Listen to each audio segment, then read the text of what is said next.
Hey friends, welcome to Design Guy. I'll show you how to easily move your Canva designs into a Word doc. First, select your Canva design by clicking on it. This ensures the design is active and ready for editing. Click the Share button, then select Download. From the File Type options, choose PDF Standard. Finally, click the Download button to save your document as a PDF in the standard format to your device. Enter a name for your file, such as Who Designed 1, making sure it's easy to recognize later. Next, select the PDF file format from the options if it's not already chosen. When you're ready, click the Save button to confirm. Your PDF will now be saved to your computer. Go to google.com and type PDF to Word in the search bar.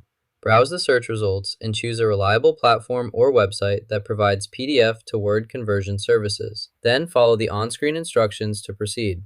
To convert your PDF to a Word file, select your PDF here. Then choose the specific design version you want to use. Here's your PDF file displayed on the screen. Click the Convert button to begin changing your PDF into the desired format instantly and easily. To convert a scanned PDF without using OCR, simply download the file as a Word document. This allows you to work with the scanned content in Microsoft Word, but keep in mind that text won't be editable since OCR has not been applied. After that, save the file into your folder. Next, navigate to the folder location and open the file to proceed with the following steps in your workflow. That's how you convert your document to a Word file, making it easy to edit and share with others. You just learned how to save your Canva design as a Word document. If you found this useful, hit like and subscribe for more tips.